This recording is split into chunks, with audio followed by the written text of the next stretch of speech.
गांव का दृश्य। सुबह।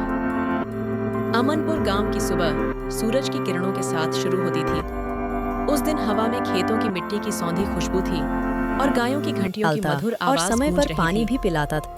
गांव के बीचों बीच पुराने पीपल के पेड़ के नीचे विश्वकर्मा चिंतित खड़ा था। वो एक मेहनती बढ़ई था जिसके बनाए लकड़ी के खिलौने और फर्नीचर दूर दूर तक मशहूर थे, लेकिन धन की कमी उसकी जिंदगी पर साए की तरह थी। उसकी बेटी नास्केन प्रज्ञा अब जवान हो चुकी थी और उसकी शादी की चिंता नान विश्वकर्मा के दिल पर भारी थी। विश्वकर्मा स्वयं से बोलते हुए, हाय, ये जिंदगी भी ना। मैं दिन रात मेहनत करता हूँ, लकड़ी को तराशता हूँ, लेकिन फिर भी मैं 2 वक्त की रोटी नहीं जुटा पाता। और फिर प्रज्ञा की शादी का खर्च भी कहाँ से लाऊंगा मैं? ये छोटा सा घर, ये पुरानी दुकान, सब कुछ तो जैसे नाम का है बस। क्या करूं भगवान, कोई तो रास्ता दिखाओ। तेजस नाम का युवक दौड़ता हुआ आता है। विश्वकर्मा चाचा, आपने सुना क्या? हमारे गांव में एक बड़ा सौदागर आया है। धनराज कहते हैं वो कोई बहुत बड़ा व्यापार शुरू करने वाला है। गांव के लोगों को काम देने की बात कर रहा है। यह सुनकर मेरा मन उछल रहा है। आपको भी तो कुछ करना चाहिए चाचा। आपके जैसे हुनरमंद इंसान को तो वह जरूर पसंद करेंगे। अरे तेजस, तू तो हर बार कोई नई खबर लेकर आता ही है। यह सौदागर मेरे जैसे गरीब बढ़ई का क्या भला करेगा? मेरे पास तो बस मेरे हाथों का हुनर है, और वो भी क्या, कोई इतना बड़ा खजाना है कि कोई अमीर सौदागर उसे देखकर रुक जाएगा। फिर मेरी प्रज्ञा की शादी का खर्च भी तो जुटाना है। अरे चाचा, आप यह क्या कह रहे हैं? आपके बनाए खिलौने तो शहरों में बिकते हैं। लोग कहते हैं कि आपके हाथों में जादू है। वो लकड़ी का घोड़ा, वो नक्काशीदार कुर्सियां, कौन नहीं खरीदना चाहेगा? बस आप उस सौदागर से एक बार मिल लीजिए। मैं कहता हूँ यह मौका आपके लिए किस्मत का दरवाजा खोल सकता है। प्रज्ञा की शादी का खर्च भी निकल जाएगा और शायद आपका नाम भी दूर दूर तक फैल जाए। ठीक है तेजस, तू इतना जोश दिखा ही रहा है तो मैं मान लेता हूँ। आज शाम को मैं उस सौदागर से मिलने जाऊंगा, लेकिन मेरे पास तो देने के लिए कुछ खास है नहीं, सिवाय मेरे बनाए कुछ खिलौनों और फर्नीचर के नमूने के अलावा। क्या वो इन्हें पसंद करेगा भी? चाचा, आपका हुनर ही आपका सबसे बड़ा खजाना है। बस उसे उस सौदागर के सामने ले जाइए। मैं कहता हूँ ना, वो देखते ही आपका दीवाना हो जाएगा। विश्वकर्मा मन ही मन सोचता है और फिर राजी हो जाता है। ठीक है तेजस, तू इतना कह ही रहा है तो मैं आज शाम को अपने कुछ बेहतरीन नमूने लेकर उस धनराज से मिलने चला जाऊंगा। लेकिन मेरे मन में थोड़ा डर भी है ना। अगर उसने मेरा काम को नकार दिया तो फिर भी कोशिश तो करनी ही पड़ेगी। प्रज्ञा के लिए तो मैं कुछ भी कर सकता हूँ। विश्वकर्मा धनराज से मिलता है। धनराज एक मोटा ताजा भारी आवाज वाला आदमी है। हाँ, तुम कौन हो? इस वक्त मुझसे मिलने का क्या काम है? मैं व्यस्त आदमी हूँ, जल्दी बोलो। साहब, मेरा नाम विश्वकर्मा है। मैं इस गांव का एक साधारण सा बढ़ई हूँ। सुना है कि आप कोई बड़ा व्यापार शुरू करने के लिए आए हैं। मैंने सोचा शायद मेरे हुनर से आपको कुछ फायदा हो सकता है। ये देखिए, मैंने अपने हाथों से बनाए कुछ खिलौने और फर्नीचर के नमूने। अगर आप इन्हें देख लें तो शायद आपको पसंद आए। धनराज नमूनों को देखकर प्रभावित होता है। अरे वाह विश्वकर्मा, यह तो कमाल का काम है। इस तरह की बारीकी और कारीगरी मैंने शहरों में भी कम देखी है। तुम्हारा हुनर तो वाकई में काबिले तारीफ है। मैं एक बड़ा व्यापार शुरू करने जा रहा हूँ जिसमें लकड़ी के सामान की बहुत जरूरत होगी। अगर तुम मेरे साथ काम करने के लिए तैयार हो तो मैं तुम्हें अच्छी कीमत दूंगा। क्या कहते हो?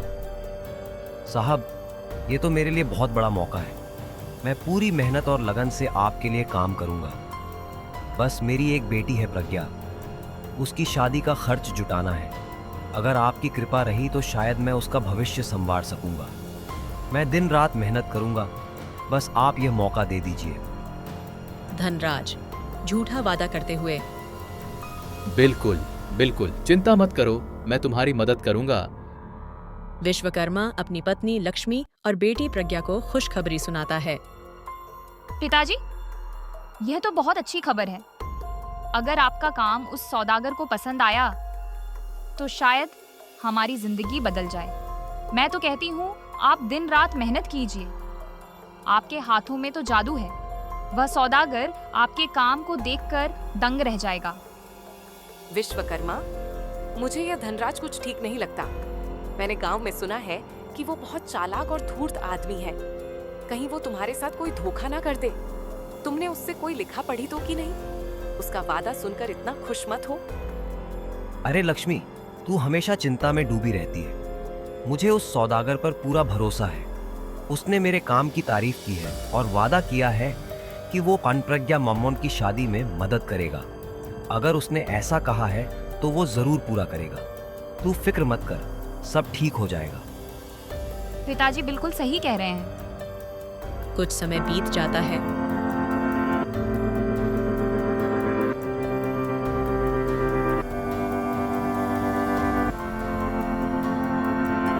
राज का व्यवहार बदलने लगता है। साहब, आपने तो कहा था कि मुझे मेरे काम की अच्छी मजदूरी मिलेगी, लेकिन पिछले 2 महीने से आपने पूरा पैसा नहीं दिया। मेरी बेटी की शादी का वादा भी आप भूल गए। मैं दिन रात मेहनत कर रहा हूँ, लेकिन मेरे परिवार का क्या होगा? विश्वकर्मा, तू इतनी जल्दी में क्यों है? व्यापार में उतार चढ़ाव तो आते ही हैं। अभी मेरे पास पैसे थोड़े कम हैं, लेकिन तेरा काम अच्छा है तो मैं तुझे बाद में सारा पैसा दे दूंगा। और तेरी बेटी की शादी, वो तो मैं देख लूंगा। तू बस अपने काम पर ध्यान दे और मेरे भरोसे को बनाए रख। एक दिन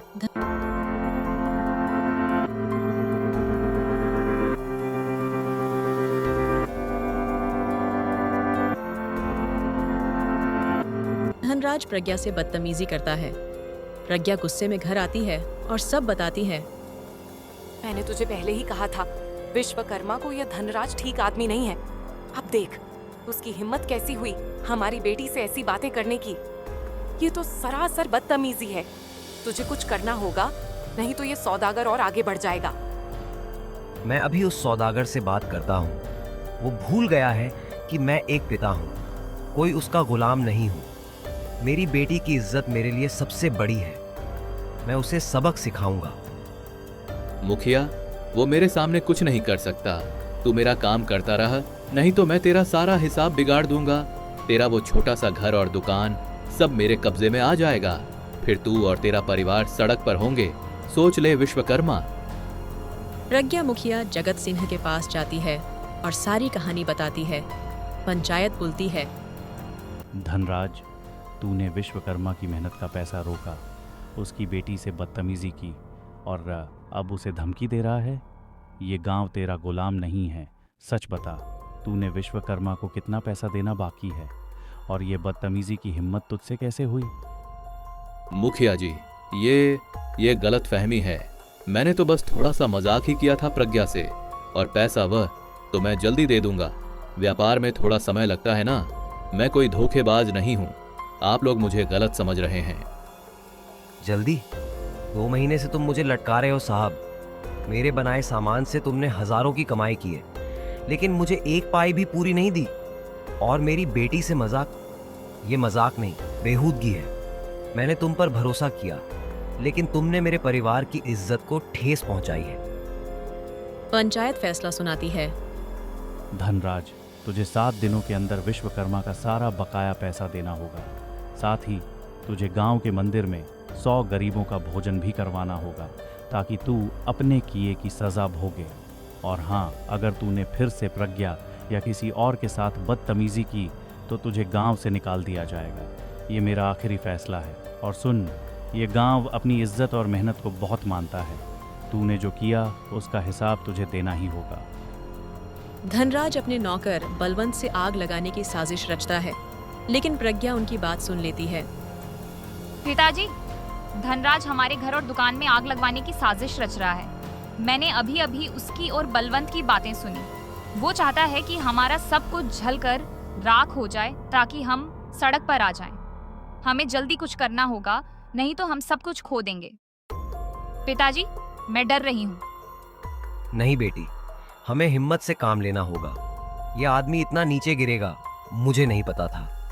वो हमारा सब कुछ बर्बाद करना चाहता है। हम अभी मुखिया जी के पास चलते हैं, वो जरूर कोई रास्ता निकालेंगे। प्रज्ञा, तू चिंता मत कर, मैं अपने परिवार को कुछ नहीं होने दूंगा। मुखिया जगत सिंह की मदद से बलवंत को आग लगाने के दौरान पकड़ लिया जाता है।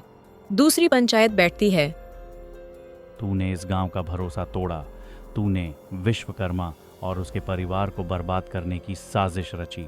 तूने न सिर्फ एक मेहनती इंसान की मेहनत का अपमान किया, बल्कि इस गांव की शांति और इज्जत को भी ठेस पहुंचाई है। अब तुझे यहाँ रहने का कोई हक नहीं है। जा और दोबारा इस गांव में कदम ही मत रखना। ये गांव के लोगों का फैसला है। और सुन, अगर तूने फिर से कोई चालबाजी की तो इस बार तुझे कानून के हवाले कर दिया जाएगा। धनराज को गांव से निकाल दिया जाता है। विश्वकर्मा को उसका पैसा मिल जाता है। तेजस प्रज्ञा से शादी का प्रस्ताव रखता है। चाचा, अगर आपको और प्रज्ञा को कोई आपत्ति ना हो तो मैं एक बात कहना चाहता हूँ। मैं प्रज्ञा को बहुत पसंद करता हूँ।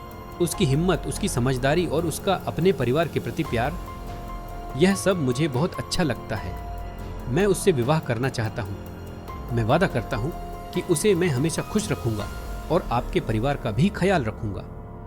चाचा, मैं जानता हूँ कि मैं कोई बहुत बड़ा आदमी तो नहीं हूँ, लेकिन मेरी मेहनत और मेरी नीयत सच्ची है।